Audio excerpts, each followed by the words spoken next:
County. Now, let's talk about matters youth in the country. Now, there's a bill, the National Youth Council Bill 2019. It has caused a lot of, if I may say, uproar. And the youth in this country now want their voices to be heard on the kind of changes that they want to see in this bill. And now let's talking to us this morning in our studio advocates who are also members of the Youth Consortium Committee, and seated on my immediate left. Let me just start with ladies first. Yes, sir. Wilkista Aduma. Yeah. Thank you. And Godfrey Akumali. Now, you have concerns about the National Youth Council Bill 2019. What exactly do you want changed in that bill? Let me start with you, Wilkista. Well, for us, it's very simple. Youth-serving organizations and youth-led organizations came together to form a consortium, and under the consortium, we reviewed the amendment bill of 2019, and we have basically 5 points. Our 5-point agenda include youth professionalization of youth work, youth mainstreaming, structure and coordination of the National Youth Council, and then capacity building. And also in the 5-point agenda, we have corporate membership and resource mobilization. So everything we have proposed in the memorandum is tied down to these 5 points. Yes. So when you talk about the youth professionalization, what exactly do we mean over here? Because anytime we talk about the youth professionalization, we are talking about youth employment and being, considered for some of the government jobs that so far we've seen so many youth concerned in terms of the sort of appointments that the head of state has been doing of recent. So actually, I'm sorry, it's professionalization of youth work, because what we are fronting with the professionalization of youth work is, can we have the youth space, recognized as a professional space to create employment for more people? We are not only saying that we want people under the age of 35, 18 to 35, as defined in the Constitution, to have the mandate to do this kind of work. We are saying that anyone who has experience in the youth work should be able to do that even beyond 35. And we're also saying that the young people in this space should be allowed the opportunity to carry out this work. If we can have boards that act as consultancy wings to inform decisions made by key government agencies, even in the private sector.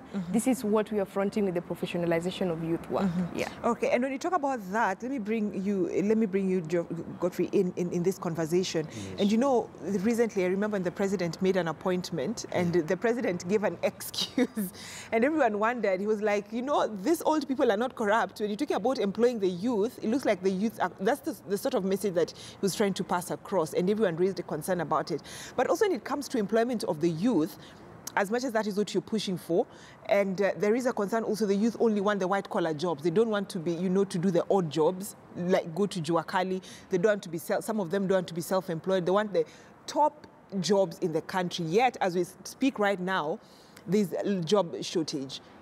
Let me say something that young people, majority of them, are doing hustles every day. Young people are doing online marketing. Young people are in art, are doing music. They are doing something, majority of them. The majority of young people are doing something with what they have, with the skill they have, to earn a decent living. If you look, even if today you went to Gikomba, if you look at the hawkers in town, 3/4 of them are young people. So indeed, we cannot say that young people do not want to work. Indeed, young people are working, and hard more so. Maybe what is the environment within which they work. For example, look at the hawkers in Nairobi. Majority of them are young people. These young people are harassed left, center, and right every day. Nobody is providing them a safe haven that you do your business in these designated places so that then you can continue having a decent living. Let us not demonize the work young people are doing. Indeed, like any other society, the youths mirror what we are as a country, and majority of the youths would still want to see a face of young people in those parastatals. They would still want to see a face of young people even in the cabinet, in the PSs who are appointed, because they are also voters, and they should not just be used on the day they vote. Even beyond voting, young people should reap the fruits of which they voted and I was for. about to ask you, when you brought in, the appointments of young people into different government, positions. As we speak right now, Will Kiss, are you satisfied that young people are well represented within government? And I talk about government, not just the positions of, cabinet secretaries or the principal secretaries or chairpersons to different government parastatals. You realize our second agenda in the 5-point agenda is youth mainstreaming. And with youth mainstreaming, we do not mean that we only need young people in, the high-level, high-profile jobs.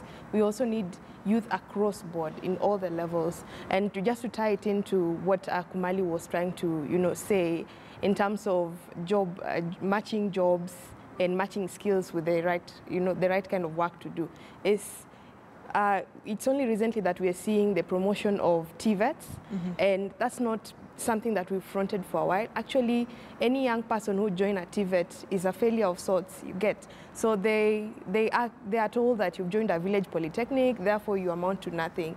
And that also has really, brought down the young people in professional spaces, because, I mean, we should first of all start to look at this trade areas, as very important areas in the economy. So we are currently not looking at it that way. And in youth mainstreaming, we are saying we want youth across board. So we want those that have technical skills, those that have soft skills, white-collar jobs, and also in government itself. And we are saying also that, can we have the youth work being professionalized so that even if we have a CS who's 60, who's 80 years old, they have a youth advisory or consultancy wing that gives them insight on how to deal with the youth. Because you realize you cannot purport to craft solutions for young people without young people. Yeah. So you can't have solutions for young people. So in short, it's just including the young people in every area in this country. Exactly. Okay. And the other concern that I can see, it is the youth mainstreaming structure and functions. And when you talk about the youth mainstreaming structure and functions, let me bring this conversation in terms of the National Youth Council. And this National Youth Council, so many young people are wondering, is it still there? And if it's there, is it working? The National Youth Council, as is currently, is a shell, because we are supposed to have the council itself, which is constituted of, members of the council and then the secretariat. What we have right now at the National Youth Council is a secretariat only. So we do not have a council. So the secretariat does not have a body that keeps it in check, does not have a body that advises it. So the National Youth Council, as is right now, is a shell. Yeah. So it's a shell, and it's been a shell for several, if I may say, for several months, almost a year. Yeah. Okay, since it's a shell, then how can the young people, how are they, channeling their concerns, some of the, probably, because the National Youth Council, it's supposed to be like, a go-between the youth and the government. Yes. So what you're saying is, for several months now, voices of the young people have not been heard, because the National Youth Service Council, according to Ilkista, it's a shell. So what is the way forward? Because as much as you're petitioning Parliament this morning through a walk that you're having, this National Youth Council has to be functioning very well. Exactly. The National Youth Council debate is a debate that we've had in this country for some time. And what has happened is that currently, they are restructuring, and part of the restructuring is through the bill that is in Parliament, popularly known as the Keter Bill of 2019. And under this current bill, and that's why we are petitioning it, is the structure, because it proposes that the executive, the president and the cabinet secretary in charge of youth department will do the appointment of the council. In our feel, and strongly so, is that kind of a council will not be representing young people. It will be an extension to the youths of the executive. And what we are proposing today is an amendment to that structure, so that youths from the grassroots, from the ward level, through the constituency, the county, and then at the national level, are able to participate. But let me just cut you short. When you say that the appointment, the proposal of that bill is appointment being made by the executive, the president and the cabinet secretary. But when you say that the appointment will not be of the youth, are you fearing that as the youth representative, advocates to fight for the rights of the youth. Yes. Do you have that fear that probably the people who will be appointed in this youth council might not be young people? No, because of the way it is structured, it is young people being appointed. The problem is patronage to young people as opposed to a process of self-determination of young people. Because this council is supposed to speak on behalf of us youths. Maendeleo ya Wanawake speaks on behalf of women. They have a process, it's a government agency, yes, but they have a process from the grassroots on how they get their leadership.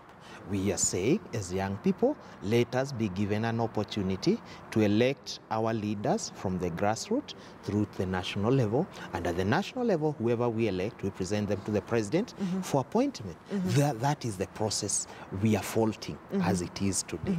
But what if Parliament goes ahead and refuses to make the change? The one of the bill, Honorable Koter, decides not to, as much as you petition him, he decides, no, let me just table this bill the way it is. If it passes, the president assents to it, it becomes a bill. Are we likely to see, you people go to the corridors of justice to have this part changed? We may just go to the corridors of justice, because you realize if there are appointments the way it's fronted in the 2019 bill, it proposes that you have county selection panels that will literally select young people to be appointed by the president or on recommendation of the cabinet secretary. You realize that does not legitimize you as a leader. And as a leader, you need to speak towards a particular constituent. What happens to you when you get, selected and appointed, but then you do not have the goodwill of your constituents? Then that communicates that you're not even leading in the first place. So to legitimize the leaders they are going to have in those key places, because it's serious. It's coordination of all, youth in the country, and that's the only official voice of youth in the country. So what happens when you have the official voice of the youth in the country not speaking in one voice? It's an irony in itself. So you cannot have young leaders appointed that are not legitimized as leaders, because no one will listen. The young people will not listen. Yeah. So what has the process been way before this, proposal of let the executive nominate someone? Originally, the NYC came to being under the NYC Bill of Act of 2009, and first held its election in 2012. And they used to hold elections from the village level using the former structure of the provincial administration. So they started at the village level through to the national level.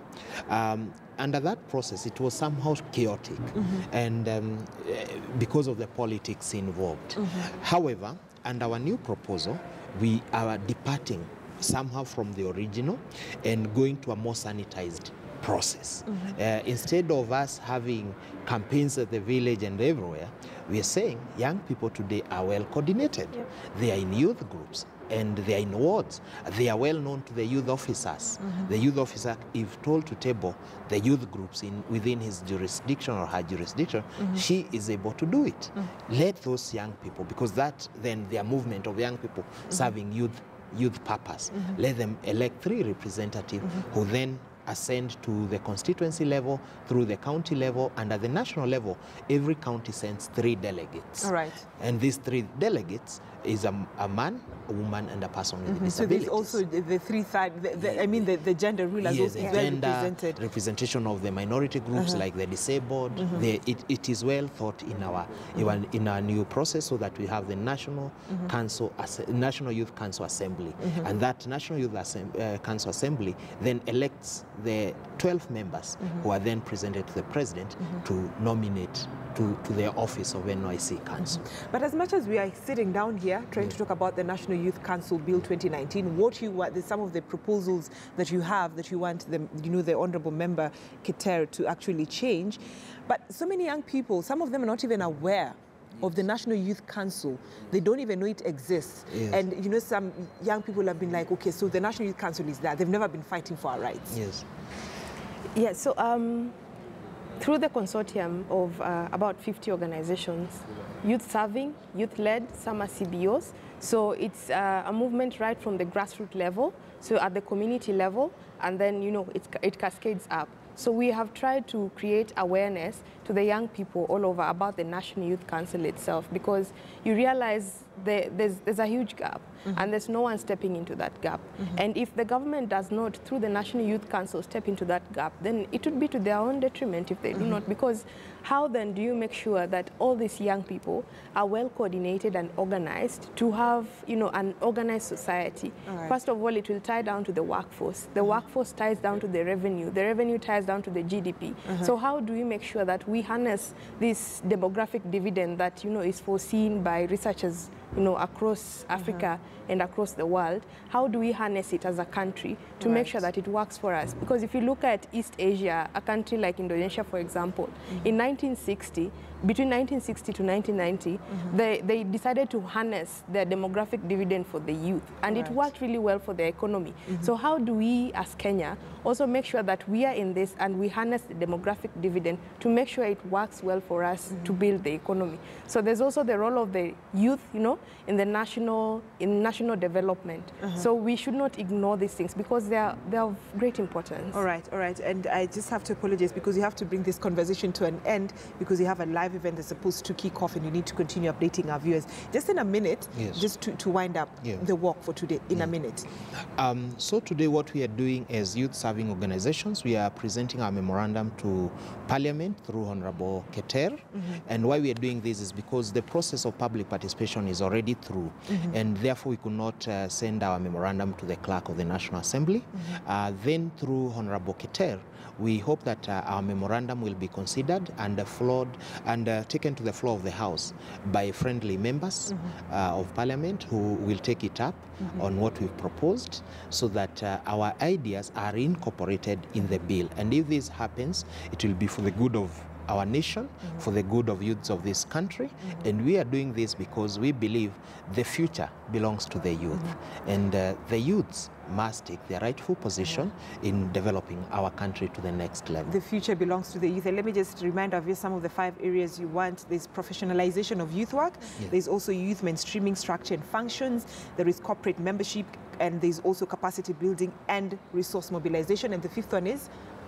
Actually, that's the 5th one. This is the 5th one. Yeah. Okay, Sawa. Thank you so much for joining us this morning. That is Wilkista Aduma and also Godfrey Akumale. Both are advocates and sit in the Youth Consortium Committee. We hope that the National Assembly will actually listen to your cry. Actually, just to send out, you know, a rallying call to the young members of Parliament.